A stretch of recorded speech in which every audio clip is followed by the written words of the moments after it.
नमस्कार दोस्तों, स्वागत है आप सभी का आपके अपने online platform career tech academy के। मैं सौरभ श्रीवास्तव आपके सामने आज सी लैंग्वेज के वीडियो को लेकर आया हूं और मेरा ऐसा मानना है कि जो हम लोगों ने कुछ दिन पहले सुन लो श्रृंखला लॉन्च की है, 0 से लेके 5 तक के वीडियो वो आपके सामने रखा है।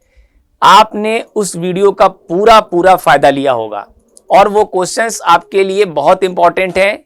आपने उसकी प्रैक्टिस कर ली होगी और आपके वो क्वेश्चंस परफेक्ट हो गए होंगे, ऐसा मेरा मानना है। अगर आपने उन वीडियोस को नहीं देखा है तो प्लीज जाके 0 से लेके 1, 0 से लेके 5 तक के वीडियो को पूरा देखिए, जिससे कि आपके जो क्वेश्चंस हैं 40 मार्क्स वाले वो एकदम परफेक्ट हो जाएं और किसी भी प्रकार की कोई दिक्कत आपको ना हो, आपका पेपर अच्छे से हो पाए।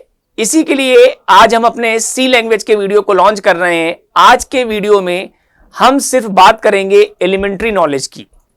एलिमेंट्री नॉलेज का कहने का मतलब क्या है, बेसिक्स की बात करेंगे, क्योंकि बेसिक्स अगर आपके गड़बड़ हो गए तो आपका पेपर खराब हो सकता है। क्योंकि आपको क्वेश्चंस के बारे में नहीं पता, क्वेश्चंस कैसे लिखना है, सी लैंग्वेज में क्या क्या क्वेश्चन इंपॉर्टेंट हैं, क्या क्या आपसे पूछे जा सकते हैं। इसके लिए एक दिशा निर्देश मार्गदर्शन मेरी तरफ से आपके लिए। तो मैं ऐसा मानता हूं कि इस वीडियो को पूरा देखिएगा, स्किप मत करिएगा। अगर आप स्किप करते हैं तो बहुत नुकसान झेलना पड़ जाएगा आपको आपके एग्जाम में। आपके एग्जाम को बेहतर बनाने के लिए कैरियर टेक एकेडमी बराबर आपसे पहल कर रहा है और आपके लिए आपकी जरूरत के हिसाब से वीडियो दे रहा है कि हमारे जो स्टूडेंट्स हैं उनको अच्छा सा अच्छा पेपर हो पाए, अच्छा सा अच्छा ज्ञान मिल पाए, अच्छा सा अच्छा नंबर ग्रेड वो क्या कर पाए, ऑब्टेन कर पाए अपने ओ लेवल के एग्जाम्स में। उसी के साथ आइए समय की गरिमा को बनाए हुए हम लोग अपने वीडियो को स्टार्ट करते हैं, अपने लेक्चर को स्टार्ट करते हैं।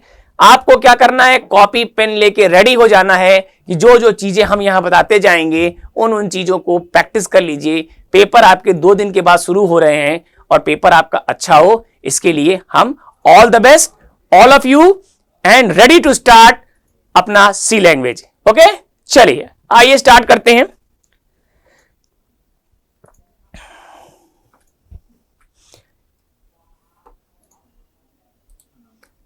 देखिए स्टूडेंट्स, सी लैंग्वेज को शुरुआत करने से पहले एक इंट्रोडक्शन जरूरी है। सी लैंग्वेज के लिए शायद 1-2 क्वेश्चंस आपका इंट्रोडक्शन से बन जाए। जैसे सी लैंग्वेज क्या है आपका, अगर आप देखेंगे तो सी लैंग्वेज के बारे में थोड़ा चर्चा करें तो सी लैंग्वेज को बनाने वाले थे, सी लैंग्वेज की अगर बात की जाए तो सी लैंग्वेज को बनाने वाले हैं डेनिस रिट्ची साहब।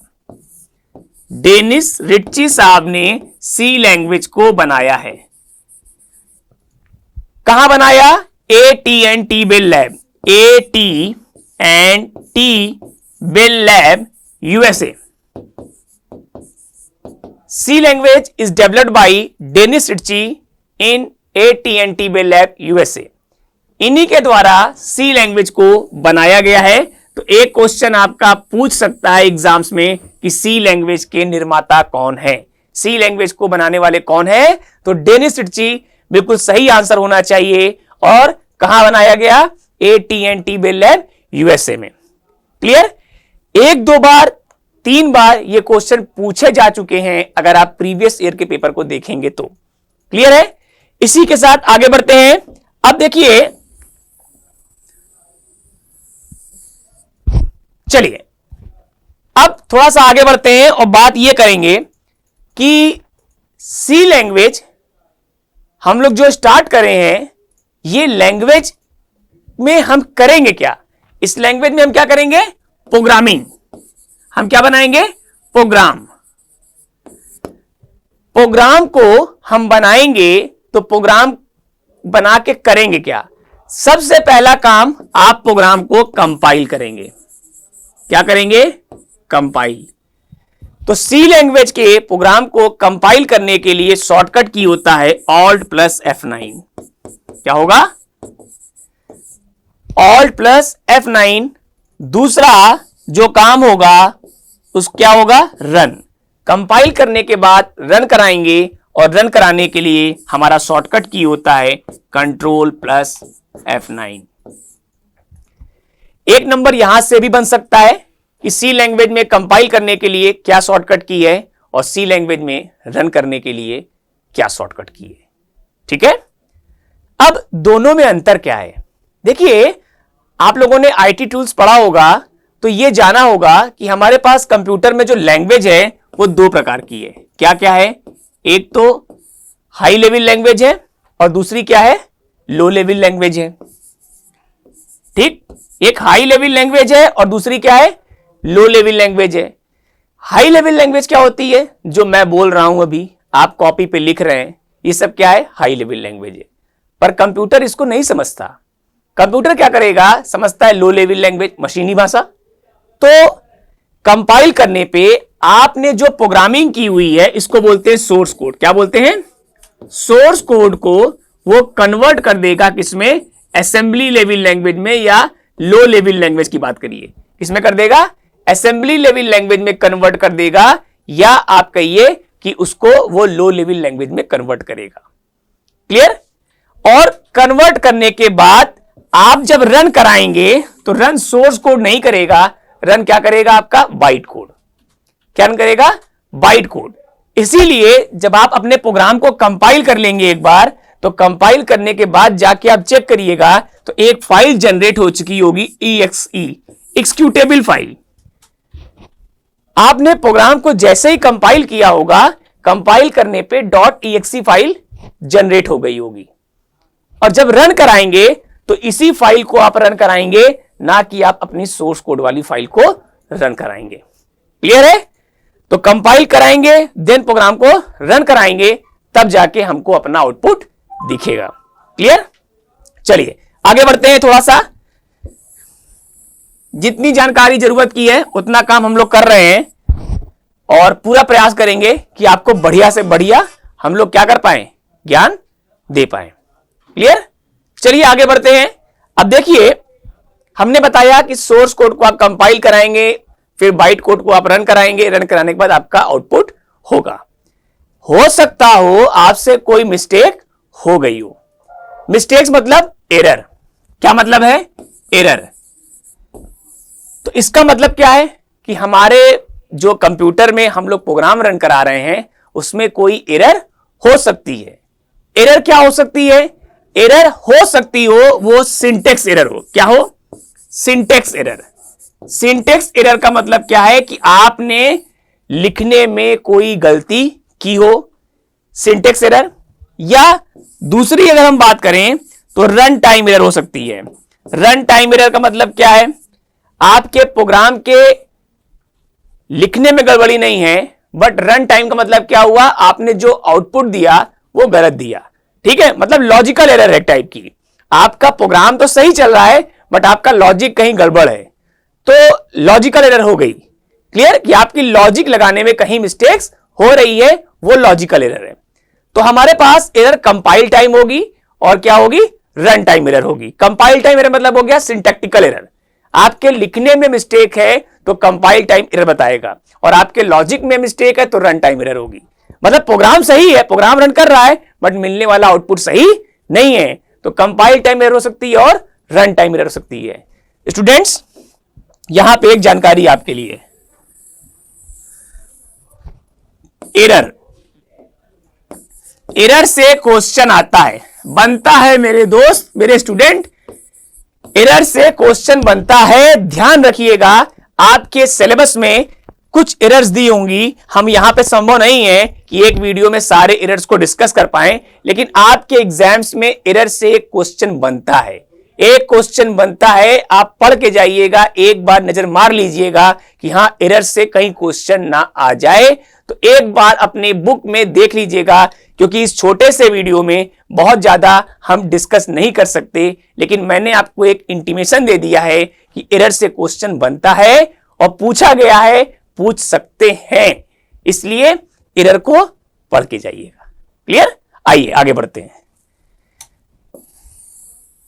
मैं उन सभी बातों को आपके सामने रख रहा हूं जो आपके एग्जाम्स के लिए बहुत जरूरी है, क्योंकि ये वीडियो आपके लिए है।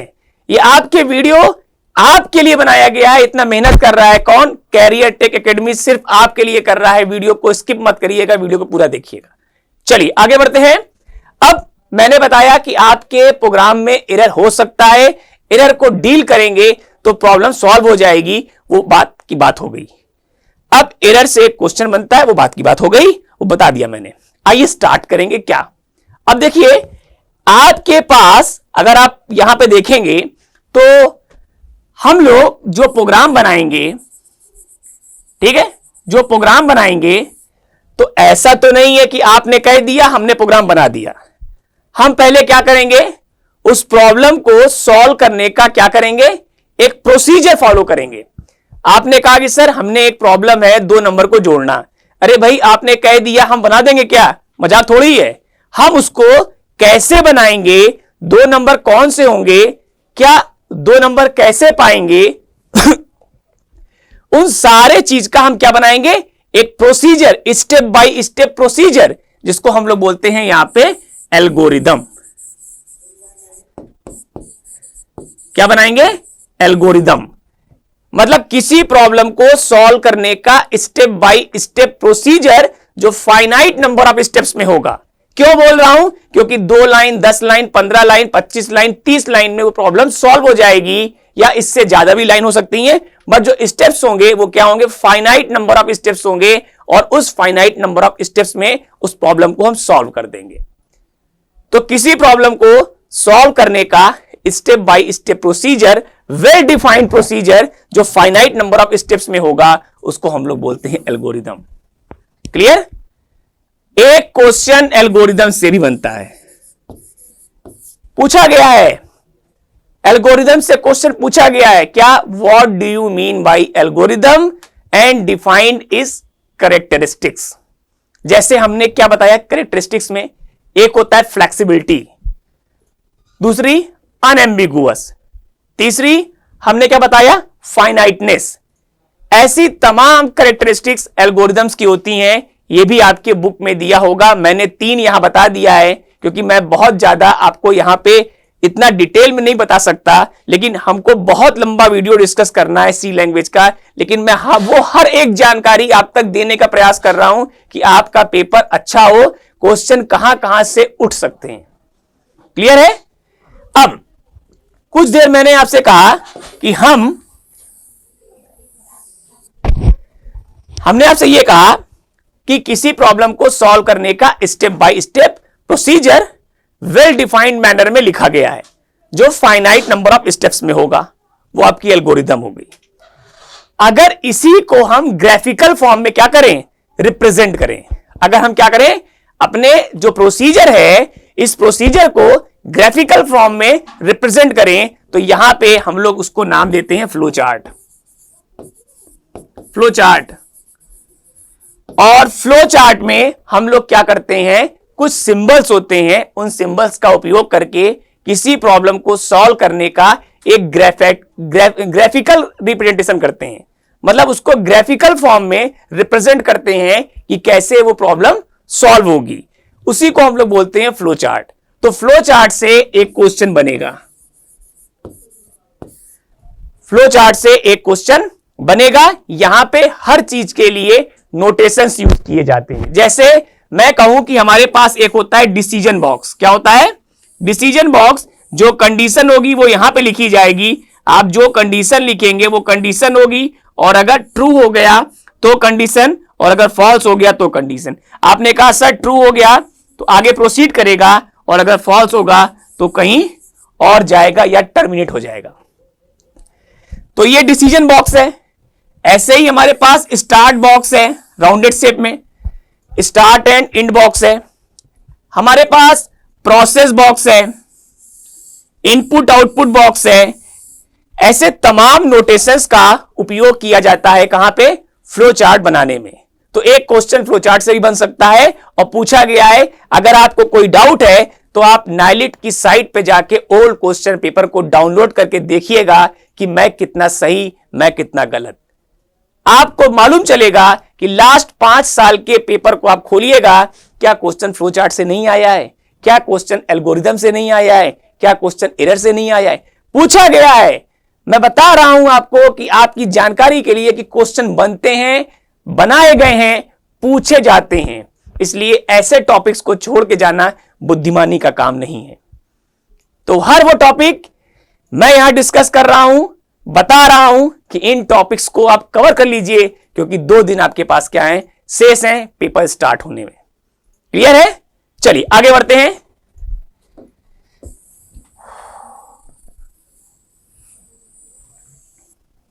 चलिए, हमने बताया आपको फ्लो चार्ट, हमने बताया आपको एल्गोरिदम, हमने बताया आपको एरर। 3 टॉपिक, तीनों अहम हैं आपके लिए। आगे बढ़ते हैं। अब देखिए, अभी हम बहुत ज्यादा सी की चर्चा नहीं करेंगे कि क्या प्रोग्राम होता है, क्या प्रोग्राम नहीं होता है, कैसे लिखेंगे, वॉटेवर बात की बात है। ठीक है, अब हम प्रोग्राम में क्या करेंगे? 2 नंबर जोड़ सकते हैं भाई, क्यों? 2 नंबर जोड़ सकते हैं, जोड़ने का अधिकार आपको भी हमको भी है। 2 नंबर घटा सकते हैं, 2 नंबर को आप मल्टीप्लाई कर सकते हैं, 2 नंबर को आप डिवाइड कर सकते हैं, एंड सो ऑन। मतलब क्या, बहुत सारे अलग अलग प्रकार के ऑपरेशंस आप परफॉर्म कर सकते हैं। जोड़, घटाना, गुणा, भाग, चेक करना बड़ा, चेक करना छोटा, less than or equal to, greater than or equal to, बहुत सारे हो सकते हैं। तो यहां पे ऑपरेशंस को अगर हम देखना चाहें तो हमने क्या किया है, इन चीजों को ऑपरेटर्स के बारे में बांट दिया है।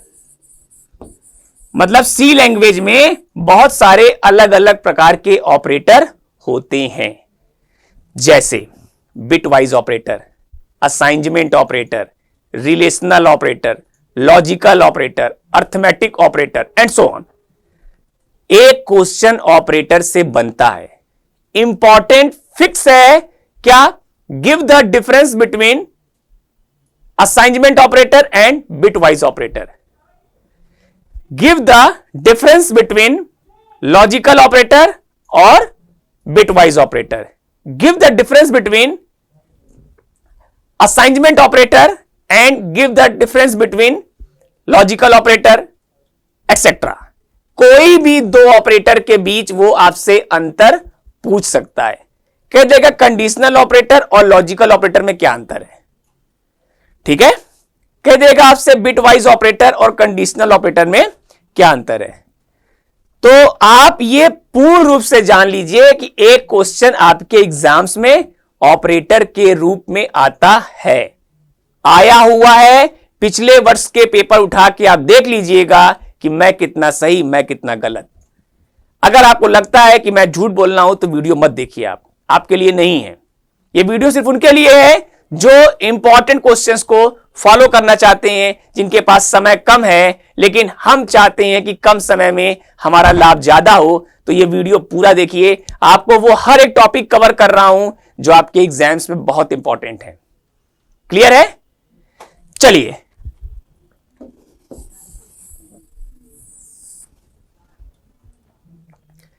आगे बढ़ते हैं, अपने कुछ टॉपिक्स को कवर करते हैं। और देखिए, हमारे पास यहां पे एक कॉन्सेप्ट है, जैसे हम बात कर रहे हैं नंबर्स के बारे में। तो नंबर्स क्या हो सकते हैं आपके? एक कंप्लीट नंबर हो सकता है, नंबर आपका फ्रैक्शनल पार्ट में हो सकता है, नंबर आपका फ्रैक्शनल भी हो सकता है और कंप्लीट भी हो सकता है। अब कंप्यूटर को हम कैसे समझाएं कि भाई वो नंबर डेसिमल है या वो नंबर फ्रैक्शनल पार्ट का है? मतलब क्या कि वो 2 लिखा है या 2.5 लिखा है। चलिए, तो नंबर की बात हो गई। अब उसको हम कैसे बताएं कि एक नंबर लिखा गया है या कोई नेम लिखा गया है? ठीक है, प्रॉब्लम है, क्योंकि कंप्यूटर को समझाना अपनी बात इतना आसान नहीं है जितना आप सोच रहे हैं। अब इस तरीके की प्रॉब्लम्स को डिस्कस करने के लिए हमारे पास कंप्यूटर में एक कॉन्सेप्ट है जिसका नाम है डेटा टाइप। बुनियाद है डेटा टाइप। अगर डेटा टाइप गड़बड़ हो गया तो आपका ऑपरेशन परफॉर्म नहीं होगा।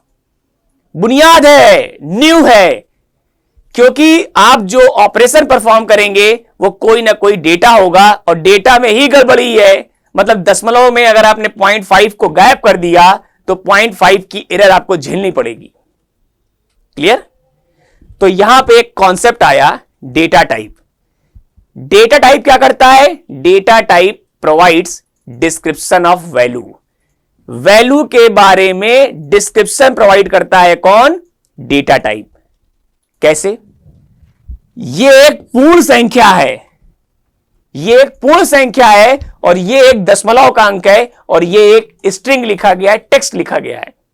ये हमको कौन बताएगा?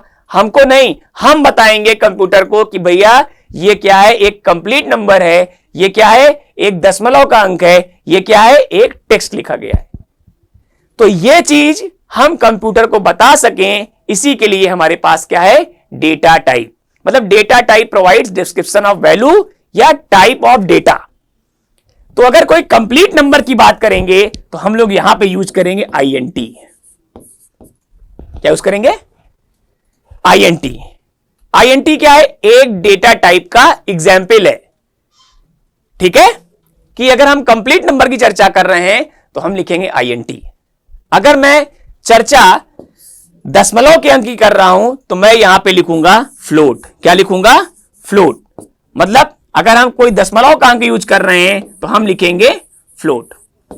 फ्लोट मतलब दशमलव का अंक, 2.5, 3.7 एंड सो ऑन।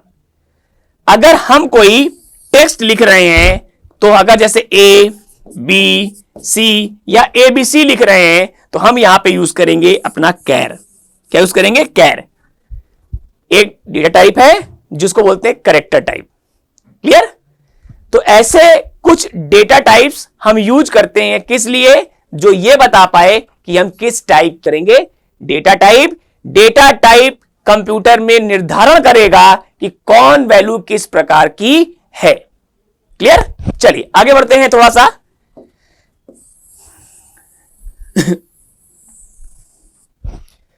आगे बढ़ते हैं। डेटा टाइप्स के बाद अगर आप चर्चा करेंगे तो हमको यह मालूम चल गया कि मैंने कंप्यूटर को यह बता दिया कि आप दशमलव के अंक के साथ काम कर रहे हैं, कि आप एक इंटीजर नंबर के साथ काम कर रहे हैं, या आप एक टेक्स्ट के साथ काम कर रहे हैं। इस चीज को हमने बताया किसको? कंप्यूटर्स को, with the help of data type. अब थोड़ा सा हमको यह बताना है कि हम जब डेटा टाइप्स का उपयोग करेंगे तो हमको मेन वर्क क्या करना है। हम अपने प्रोग्राम को लिखने के लिए स्टार्ट कहां से करेंगे? कहां से हम प्रोग्राम की शुरुआत करेंगे? जहां से हमारा प्रोग्राम स्टार्ट हो। तो हम अपने प्रोग्राम की जो शुरुआत करेंगे वो सबसे पहले क्या करेंगे? हेडर फाइल से। क्या करेंगे? हेडर फाइल से। अब आपने कहा कि सर ये हेडर फाइल्स क्या हैं? समझिए मेरी बात को। देखिए अभी मैंने आपको बताया डेटा टाइप्स, आईएनटी। आईएनटी मतलब क्या? कंप्यूटर समझ गया कि आप जो काम करने जा रहे हैं वो इंटीजर टाइप वैल्यू के साथ काम करने जा रहे हैं। तो मतलब आईएनटी ने बता दिया, और मैं अगर पीएनटी लिखता तो क्या कंप्यूटर नहीं समझता? नहीं समझता। पीएनटी नाम की कोई चीज नहीं है। क्यों ऐसा हुआ? क्यों? क्योंकि डेनिस रिट्ची साहब ने जब सी लैंग्वेज को बनाया तो उन्होंने यह बताया है कि आईएनटी का क्या काम है, आईएनटी क्या करेगा, फ्लोट क्या करेगा, कैर क्या करेगा, उसकी फंक्शनैलिटी को कहीं तो लिखा गया होगा। उसका क्या काम है, वो क्या काम करेगा, उसकी वर्किंग को कहीं ना कहीं बताया गया होगा। उस वर्किंग को कहां बताया गया है? हेडर फाइल्स में। तो हम जिन चीजों का उपयोग करेंगे अपने प्रोग्राम में, उसकी वर्किंग कहां लिखी हुई है? किसी ना किसी प्रकार के हेडर फाइल में लिखी हुई है। उस हेडर फाइल को हमको यूज करना पड़ेगा, हमको लगाना पड़ेगा, तब हम जाके ऐसी चीजों का उपयोग कर पाएंगे जो पहले से डेनिस रिट्ची साहब ने हमको बनाकर दी है। हम उसको यूज करना चाहते हैं तो हमको कोई ना कोई हेडर फाइल लगानी पड़ेगी। क्लियर? अब थोड़ा सा आगे बढ़ेंगे तो यहां पे हमारे पास यहां पे हमारे पास एक और चीज आएगी। हेडर फाइल्स जब भी आप लगाएंगे तो उसके पहले एक सिंबल का उपयोग होगा, हैश का। क्या उपयोग होगा? हैश का। हैश क्या करता है? हैश को हम लोग बोलते हैं प्री प्रोसेसर डायरेक्टिव। क्या बोलते हैं? Pre processor directive.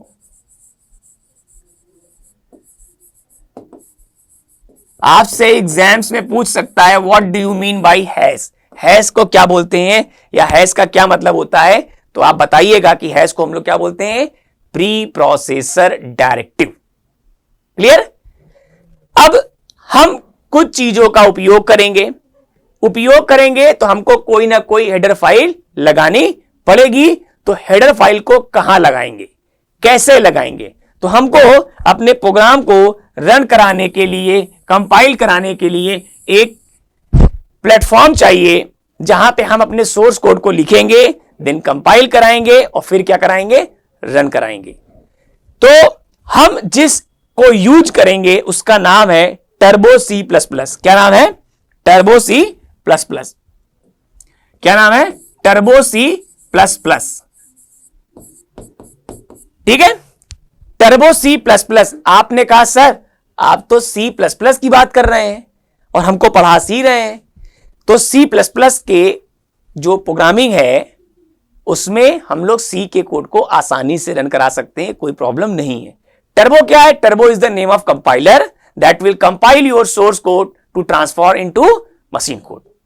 ठीक है, तो turbo name of the compiler है। ऐसे ही और भी कंपाइलर होते हैं, कील कंपाइलर, तो आपको मिल जाएंगे। तो ये मतलब हो गया कि जो आपकी C लैंग्वेज है वो कैसी है? कंपाइलर बेस्ड है। क्यों? क्योंकि आप प्रोग्राम को कंपाइल करा रहे हैं, कंपाइल कराने के बाद रन करा रहे हैं। ठीक है,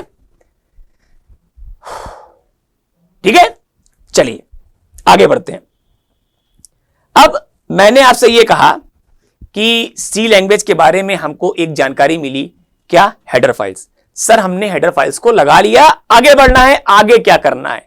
आगे मुझे यह करना है कि प्रोग्राम्स के लिए लॉजिक डेवलप करनी है। कोई प्रोग्राम तुरंत नहीं बन सकता। अगर आप प्रोग्राम बनाना चाहते हैं तो सबसे पहले उसके लिए ड्राई लॉजिक बनाइए। ड्राई लॉजिक कहने का मतलब क्या है? उसको एक कागज पे स्टेप बाय स्टेप सॉल्व करिए और फिर किसी भी प्रोग्रामिंग के माध्यम से आप इंप्लीमेंट कर सकते हैं। तो जो प्रोग्रामिंग यूज होगी वो होगी C language, but dry logic develop करना सीखना है। कोई सिखा नहीं सकता।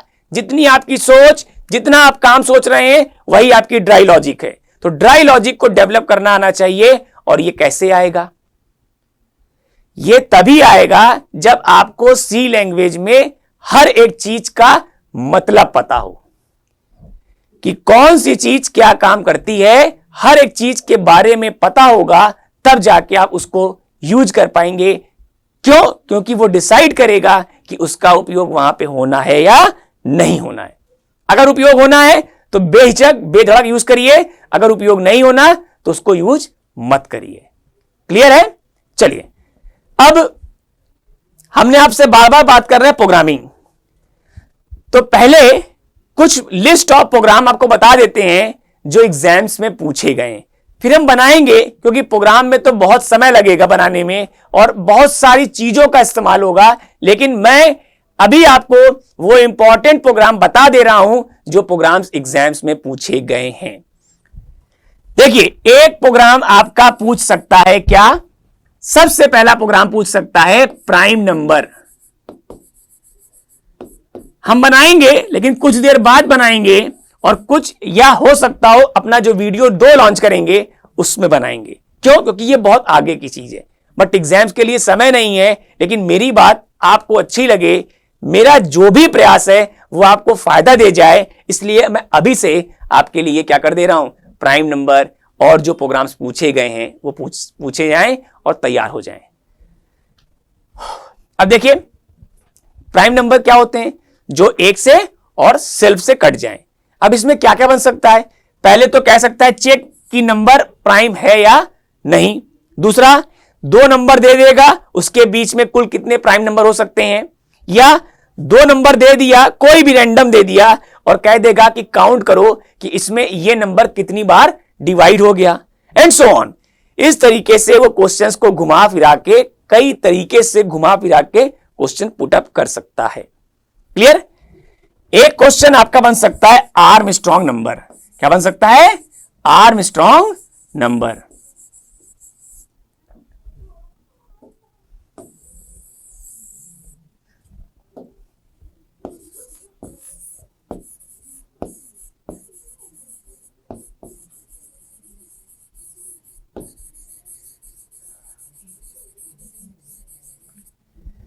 एक क्वेश्चन बन सकता है आर्मस्ट्रॉन्ग नंबर।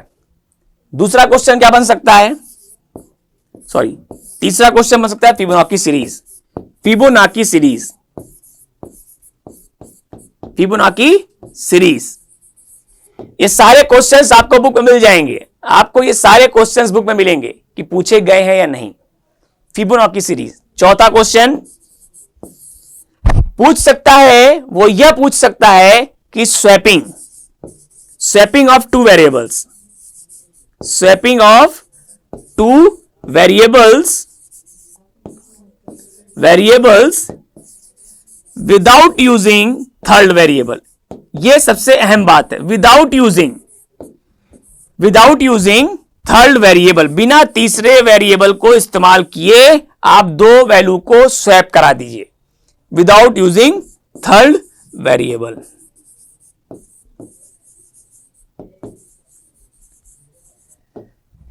ठीक है? उसके बाद आगे बढ़ते हैं।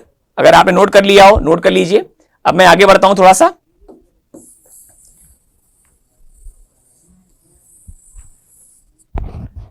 और क्या बन सकता है आपसे? और पांचवा प्रोग्राम पूछ सकता है वो किस चीज का? गलती से पूछ लिया तो पूछ लिया, बहुत आसान है। एडिशन, सब्ट्रैक्शन, ठीक, मल्टीप्लीकेशन एंड सो ऑन। पूछ लिया तो पूछ लिया, कोई बहुत बड़ा इश्यू नहीं है। अगर पूछ लिया तो बहुत अच्छा है, लेकिन इतना ज्यादा आसान प्रोग्राम पूछना वो आपके सौभाग्य की बात है। और क्या पूछ सकता है? Leap year. लीप ईयर पूछ सकता है। कोई भी पैटर्न प्रिंटिंग, कोई भी पैटर्न दे देगा और कह देगा कि भैया इसके लिए कोड लिख दो। कोई भी पैटर्न प्रिंटिंग वो आपको दे सकता है आउटपुट के रूप में, और उसके लिए सोर्स कोड आपसे लिखवा लेगा। क्लियर? तो ये बेसिक्स क्वेश्चन है। भी आगे के चैप्टर से मैंने कोई क्वेश्चन नहीं उठाया है, लेकिन ये बेसिक क्वेश्चन है जो पूछे जाते हैं, पूछे जा चुके हैं, क्योंकि आज के वीडियो में हम बात कर रहे हैं एलिमेंट्री नॉलेज की। क्लियर है? तो ये सारे क्वेश्चंस एग्जाम में पूछे गए हैं, और आपको ये ध्यान रखना है कि वो सारे क्वेश्चन पूछे जा चुके हैं, तो हमारे गलत नहीं होने चाहिए। हमको अपना बेस्ट से बेस्ट काम करना है। क्लियर है? आगे बढ़ते हैं।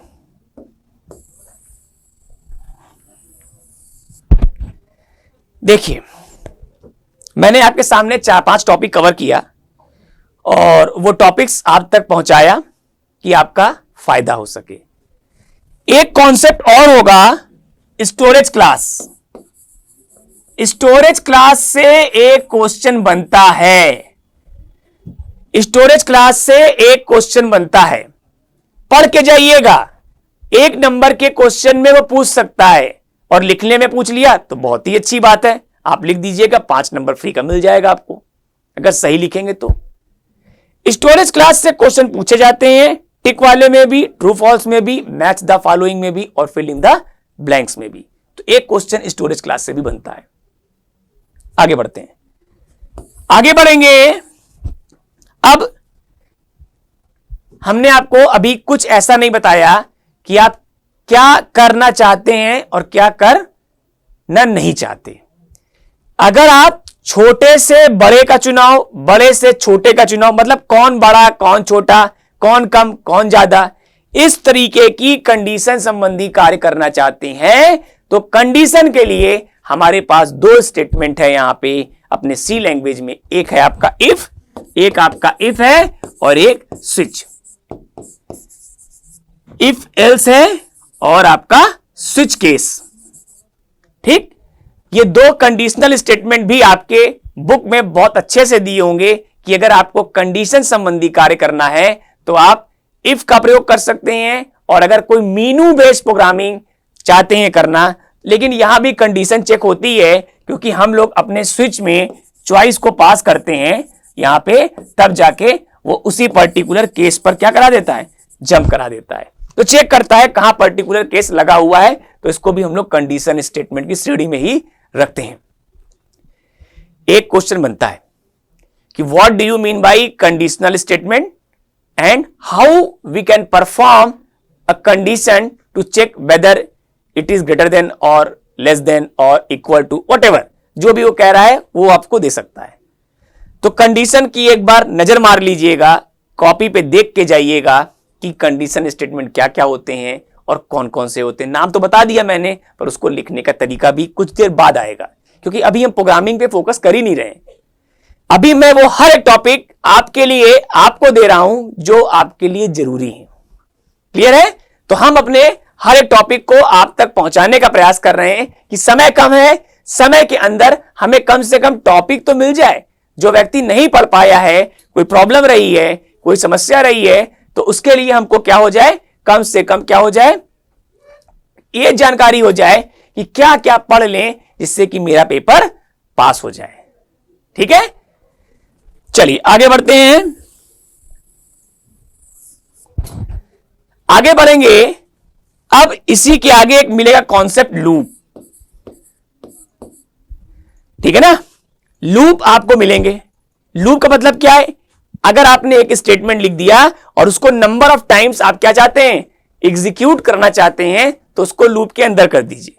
जब लूप के अंदर कर देंगे तो वो मल्टीपल टाइम्स एग्जीक्यूट होगा, लेकिन नंबर ऑफ टाइम्स आपको बताना पड़ेगा कि कितने टाइम्स ये चले, कितने टाइम बाद ये बंद हो जाए।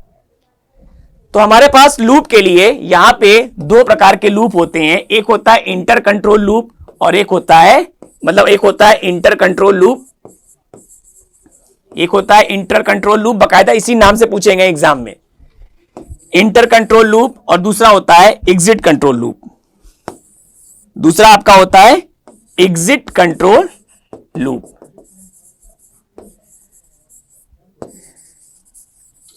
पूछ लेगा which is a exit control loop या which one is the entry control loop. ठीक है ना, इंटर कंट्रोल लूप या इसको एंट्री कंट्रोल लूप भी हम लोग बोलते हैं। क्या बोलते हैं? Entry control loop. इसको हम लोग एक और नाम देते हैं एंट्री कंट्रोल लूप। तो इस नाम से भी पूछ सकता है, इंटर कंट्रोल और एग्जिट कंट्रोल। एंट्री कंट्रोल और एग्जिट कंट्रोल के नाम से भी पूछ सकता है, तो परेशान नहीं होना है।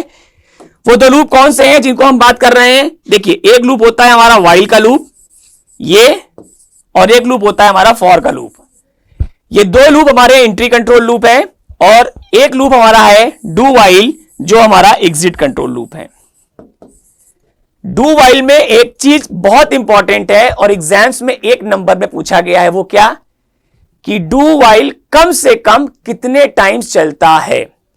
डू व्हाइल एक बार जरूर चलता है, कम से कम, लेकिन यह कंडीशन व्हाइल और फॉर के साथ नहीं है, लेकिन डू व्हाइल के साथ पक्का है, कम से कम एक बार जरूर चलता है। कौन? Do while. डू व्हाइल एक बार जरूर चलेगा मिनिमम, लेकिन ये मिनिमम 0 टाइम्स। क्लियर? तो ये एक नंबर का क्वेश्चन है, आप इसको एकदम प्रिपेयर कर लीजिए।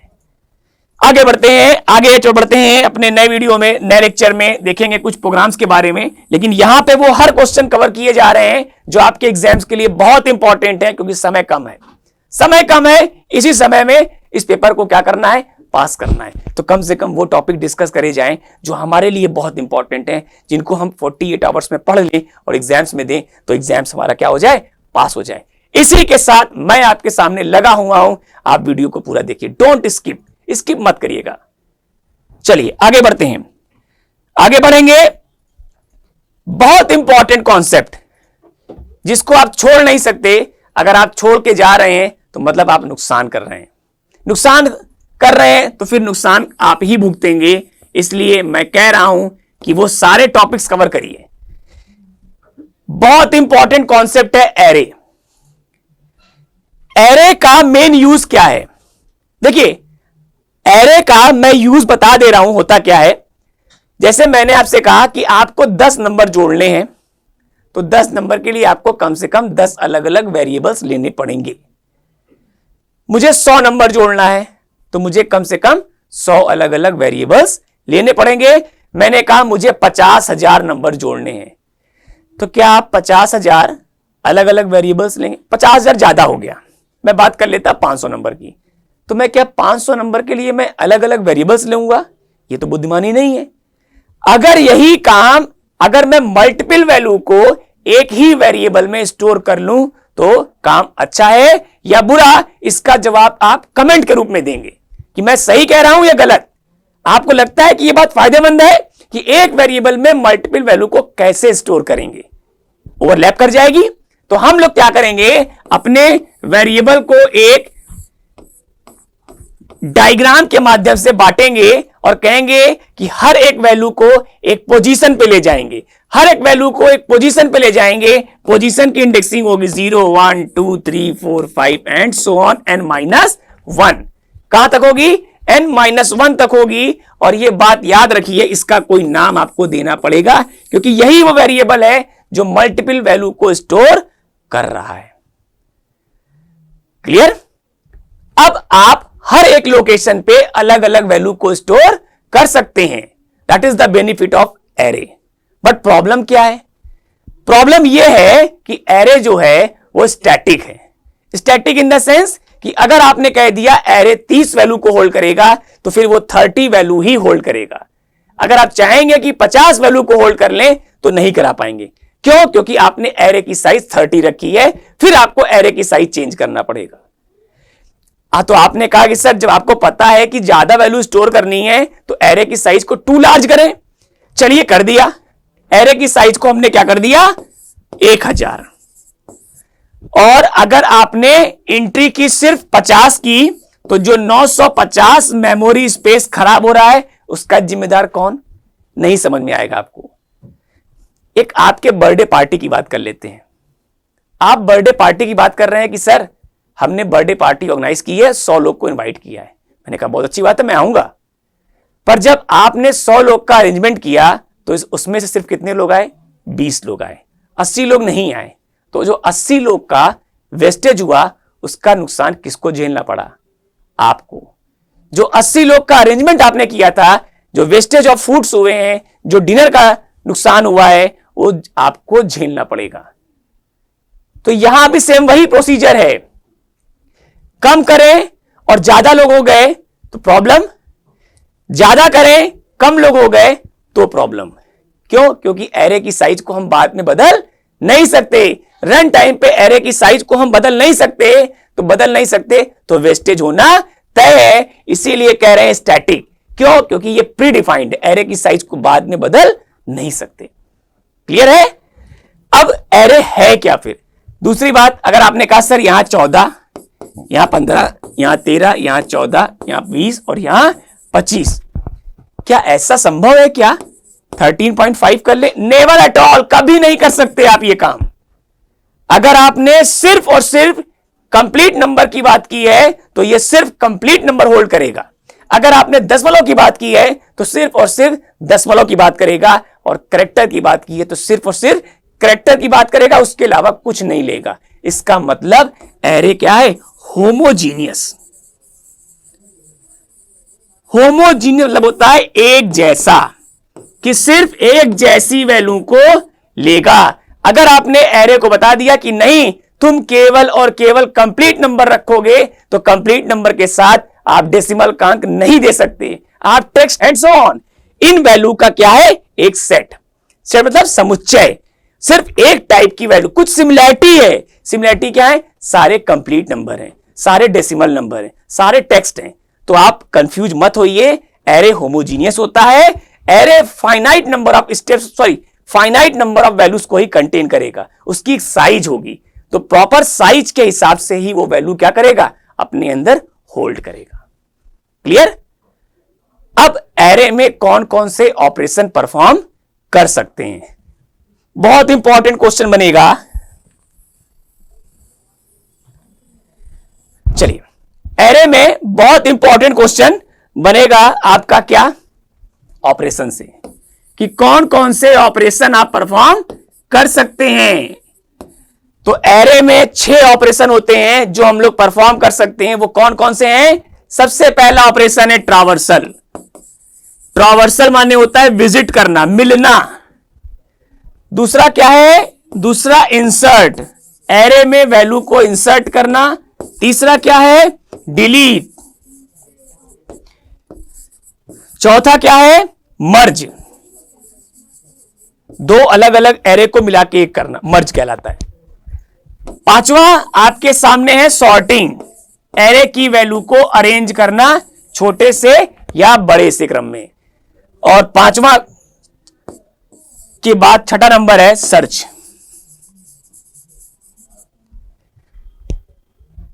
इससे क्वेश्चन बन सकता है, इससे भी क्वेश्चन बन सकता है।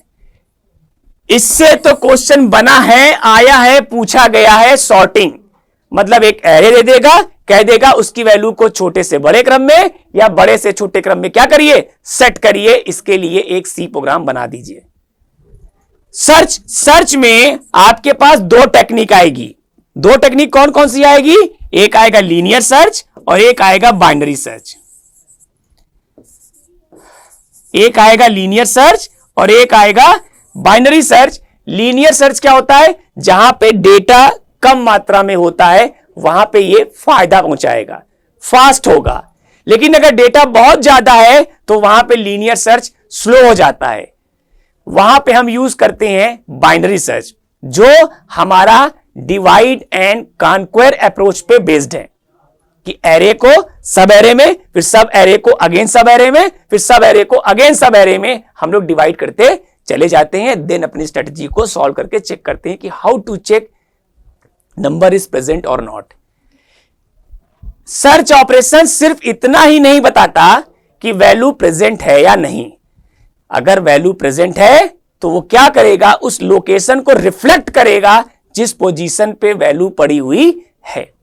ये है असली किसकी ब्यूटी ऑफ द सर्च, कि अगर सर्च में ये मालूम चल जाता है हम लोग को कि वैल्यू मौजूद है तो उसकी एग्जैक्ट लोकेशन क्या है, किस लोकेशन नंबर पे वो वैल्यू पड़ी हुई है, उसको वो रिटर्न करेगा कि लोकेशन नंबर 5 पे आपकी वैल्यू पड़ी हुई है। क्लियर?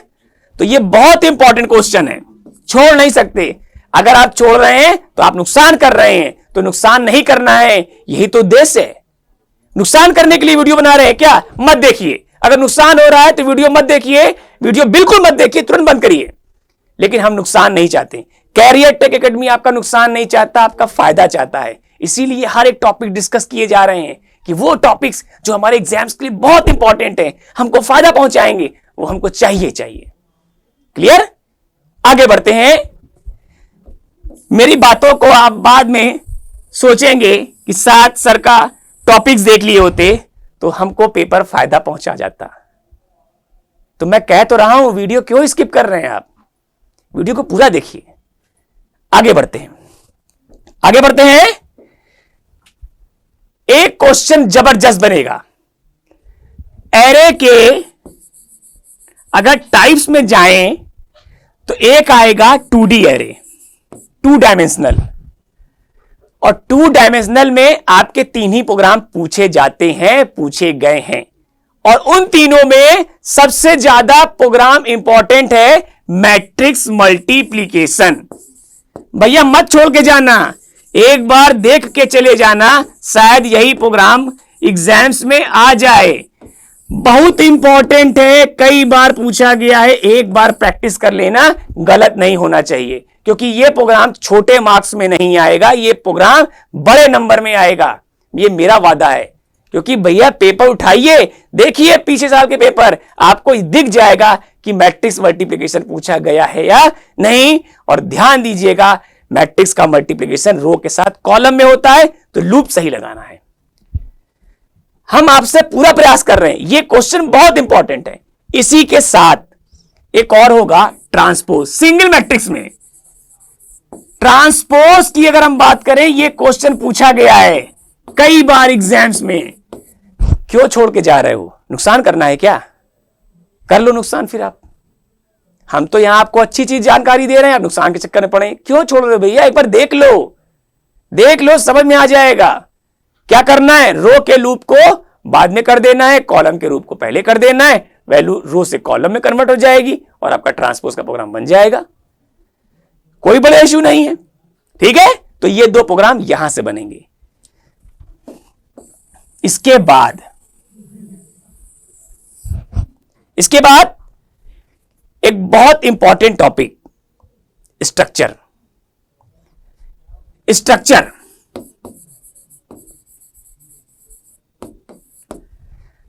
स्ट्रक्चर एक हेट्रोजीनियस है। क्या? हेट्रोजीनियस। करता क्या है? आपने कहा सर एरे तो होमोजीनियस था, सिर्फ सिमिलर टाइप की वैल्यू को ले रहा था। तो मैंने कहा उस प्रॉब्लम को दूर करने के लिए मैं आ तो गया हूं स्ट्रक्चर। वो क्या है? हेट्रोजीनियस की कौन डीलिंग करेगा? हेट्रोजीनियस को डील करने के लिए जिम्मेदार है स्ट्रक्चर। स्ट्रक्चर एक हेट्रोजीनियस क्या करता है? एक डेटा टाइप क्रिएट कर देता है इस प्रकार का कि आप खुद से एक अपना डेटा टाइप क्रिएट कर सकते हैं, क्योंकि हमारे पास ऐसा कोई डेटा टाइप नहीं है अभी तक कि हम INT में कंप्लीट नंबर भी स्टोर कर लें और डेसिमल नंबर भी कर लें या टेक्स्ट भी कर लें। हमारे पास फैसिलिटी नहीं है। तो हम अपना एक क्या बनाएंगे? User defined data type. क्या बनाएंगे? User defined data type. तो स्ट्रक्चर क्या करेगा? एक user defined data type create करता है। डेटा टाइप क्रिएट करता है मेरे दोस्त, मेरे स्टूडेंट्स, जो मल्टीपल टाइप की वैल्यू को होल्ड करने के लिए जिम्मेदार है। क्लियर? तो स्ट्रक्चर से क्वेश्चन आ सकता है। अगर एक कॉन्सेप्ट और है, अगर हम बात करें स्ट्रक्चर के बाद, वो है यूनियन। क्या है? यूनियन। तो यूनियन की अगर हम बात करें तो यूनियन और स्ट्रक्चर्स एक जैसा काम करते हैं, पर जो डिफरेंस होता है वो सिर्फ उनके मेमोरी रिप्रेजेंटेशन में होता है, मेमोरी एलोकेशन में होता है मेन डिफरेंस स्ट्रक्चर और यूनियन में। तो एक क्वेश्चन पूछा गया है, give the difference between structure and union. आप देख लीजिएगा, give the difference between array and structure. Array just like a pointer create होता है, पॉइंटर की तरह काम करता है एरे। क्लियर? तो ये क्वेश्चन आपसे एग्जाम्स में पूछे जा सकते हैं यहां पे कि स्ट्रक्चर और एरे में क्या अंतर है। क्लियर? तो इसके लिए आपको प्रिपेयर रहना है कि ये क्वेश्चन इंपॉर्टेंट है, इसको हमको देख के जाना है। ठीक है? एक क्वेश्चन और। क्या? आपने कहा सर एक बात बताइए मेरे को कि आप एक कोड ऐड का लाइन नंबर 3 पर लिख दिए, मुझे लाइन नंबर 5 पे फिर 2 नंबर जोड़ना है, तो क्या मैं फिर से कोड लिखूं? मैंने कहा लिख लो भाई, क्या दिक्कत है। आपने कहा ठीक है सर, एक बार की बात है, कर ले रहे हैं। मैंने कहा भाई लाइन नंबर 10 पे फिर मुझे जोड़ना है, फिर लिख लिया एक बार। फिर आपने कहा सर लाइन नंबर 21 पे फिर 2 नंबर जोड़ने हैं, लाइन नंबर 28 पर हमको फिर 2 नंबर जोड़ने हैं, लाइन नंबर 45 पे फिर 2 नंबर जोड़ने हैं। यार बार बार लिखा जा रहा है, ये क्या सही है? सही बिल्कुल नहीं है। तो हमने कहा 2 नंबर को जोड़ने का एक प्रोग्राम बना के कहीं सेव कर दो, और जब तुमको पड़ेगी जरूरत तुम उसको कॉल कर लेना। आपने कहा कॉल कैसे करेंगे? हमने कहा उसको एक नाम देना, एक नाम से सेव कर देना, और उसी नाम को जब चाहेंगे जहां चाहेंगे यूज कर लेंगे, क्या दिक्कत है? इसको बोलते हैं फंक्शन। इस काम को करने के लिए हम क्या बनाएंगे? उस नाम से एक फंक्शन बना लेंगे। फंक्शन का नाम आप जो मर्जी आए वो रख लीजिए, बट यूज जब करेंगे तो वही नाम यूज करेंगे। क्लियर? तो हमने कहा ये जो बार बार लिखने वाला वर्क है ये सही नहीं है। आप इसके स्थान पे एक ऐड नाम का क्या बना लीजिए? फंक्शन बना लीजिए। मतलब कोड को सिर्फ एक बार लिखिए और बाद में चाहे जितनी बार चाहेंगे उतनी बार यूज करेंगे, कोई प्रॉब्लम नहीं आएगी। क्लियर? तो हमने ऐड नाम का फंक्शन बना लिया। ठीक, अब फंक्शन एक वर्ड आया कि फंक्शन क्या है। फंक्शन क्या है कि फंक्शन के माध्यम से हमने किसी की फंक्शनैलिटी को, एक कोड है, उस कोड को नाम देकर सेव कर दिया है और हमारा प्रोग्राम सेव हो गया है। अब हम जब चाहेंगे तब उसको यूज कर लेंगे, वो बात की बात है। क्लियर? आगे बढ़ते हैं। अब फंक्शन आपको मिलेंगे 2 टाइप के। क्या क्या मिलेंगे? एक तो मिलेंगे प्री डिफाइंड। क्या मिलेंगे? Pre defined. दूसरा मिलेगा यूजर डिफाइंड। क्या मिलेगा? User defined. प्री डिफाइंड जो पहले से डेनिस रिच्ची साहब ने बना बनाकर सी के अंदर रख दिया है, जिसको आप डायरेक्ट यूज करेंगे। यूजर डिफाइंड जो आप बनाएंगे, अपने से बनाएंगे, वो होगा यूजर डिफाइंड। क्लियर? अब दो चीजें हैं। एक क्या, आपने पढ़ा होगा, थोड़ा सा जानकारी अगर आपको हो, बिल्कुल होगी, बिल्कुल होगी, लेकिन हमारा मानना है कि शायद भूल ना गए हो। आपने कहा सर एक बात बताइए, एक बात ये बताइए कि आपने बताया था आईटी टूल्स में कि जब कंप्यूटर में डेटा सेव हो जाता है तो उसका एक मेमोरी एड्रेस जनरेट हो जाता है। मैंने कहा वेरी गुड, होता है, बिल्कुल होता है। तुमने यहां पे INT A = 5 लिख दिया। तो हमने कहा कौन बड़ी बात है इसमें? बड़ी बात क्या है कि अब आप जो बात कर रहे हैं दो चीज पे, क्या, एक तो एड्रेस पे और एक बात कर रहे हैं उसकी डेटा वैल्यू पे। तो अगर आप डेटा वैल्यू के साथ काम कर रहे हैं तो उसको बोलते हैं कॉल बाय वैल्यू, और अगर आप एड्रेस के साथ काम कर रहे हैं तो उसको बोलते हैं कॉल बाय रेफरेंस। तो फंक्शन को दो तरीके से इंप्लीमेंट कर सकते हैं, कॉल बाय वैल्यू और call by reference. Call by reference को समझने के लिए हमको पॉइंटर डिस्कस करना पड़ेगा। पॉइंटर एक अलग कॉन्सेप्ट है, उसके लिए हम लोग नेक्स्ट वीडियो में चर्चा करेंगे कि पॉइंटर क्या करता है। फ्लेक्सिबिलिटी देता है, डायनामिक बना देता है। पॉइंटर हमको कैसे करेगा, बात की बात है। पॉइंटर होता क्या ये बता दे रहे हैं। पॉइंटर एक वेरिएबल होता है जो एड्रेस कंटेन करता है, किसी दूसरे का, अपना खुद का नहीं। Pointer is a variable that contain the address of another variable. Clear? सीधी भाषा में समझ लीजिए। अभी तो हमने आपसे कहा कि हमारे पास दो चीजें आएंगी, क्या, एक तो आएगा कॉल बाय वैल्यू और एक क्या आएगा, call by reference. Call by reference, ठीक। Call by reference, call by value में वैल्यू पास की जाएगी और कॉल बाय रेफरेंस में उसका एड्रेस। इसी को एक नाम दिया होगा pass by value, pass by reference. तो कंफ्यूज ना होइएगा, इन दोनों में अंतर पढ़ लीजिएगा, दोनों में अंतर, difference between call by value, call by reference, difference between pass by value, pass by reference. तो आज के वीडियो को यहीं पे समाप्त करेंगे हम। और आज के वीडियो में आपने जाना होगा कि क्या क्या इंपॉर्टेंट क्वेश्चन हो सकते हैं, क्या क्या इंपॉर्टेंट टॉपिक्स हो सकते हैं। ये सारे टॉपिक्स आज ही रात में 3 घंटे में बैठेंगे, कवर हो जाएंगे आपके। अगर आप 3 घंटा कायदे से बैठ जाएंगे तो ये सारे टॉपिक आपके कवर हो जाएंगे, ये मेरा वादा है।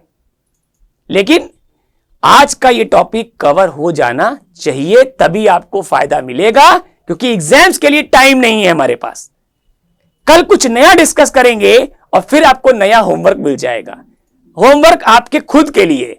तो हम कल की चीज की कल काम करेंगे, आज का चीज आज काम कर लें, जिससे कि सर ने जो इंपॉर्टेंट क्वेश्चंस बताए हैं हमारे लिए फायदा पहुंचा सकते हैं। तो इनको आज हम क्या कर लें, प्रिपेयर कर लें। और मैं उन सभी प्रतिभावान प्रतिभाशाली स्टूडेंट से रिक्वेस्ट करता हूं कि आप वो ये वीडियो देखिए, पूरा देखिए, आपको मालूम चलेगा कि क्या क्या क्वेश्चन इंपॉर्टेंट है, और वो सारे टॉपिक मैंने कवर कर रखे हैं। तो स्टूडेंट्स, आज के वीडियो में इतना ही। वीडियो को पूरा देखने के लिए धन्यवाद। बने रहिएगा कैरियर टेक एकेडमी के ऑनलाइन प्लेटफॉर्म पे। और अगर आपने चैनल को सब्सक्राइब नहीं किया है तो प्लीज सब्सक्राइब करिए कि जो इंपॉर्टेंट नोटिफिकेशंस हैं वो आप तक पहुंच जाएं। अगले वीडियो की जानकारी मिल सके, इसके लिए सब्सक्राइब करने के बाद ऑल का बटन प्रेस करिएगा, कि जिससे कि नोटिफिकेशन सबसे पहले पहुंचे। और एग्जाम्स में वो क्वेश्चंस आने हैं तो कहां से मालूम चलेगा, नोटिफिकेशन से। आज के वीडियो में इतना ही। शुभ रात्रि, शब खैर। कल फिर मिलेंगे नए के साथ। आज के लिए इतना ही, गुड बाय।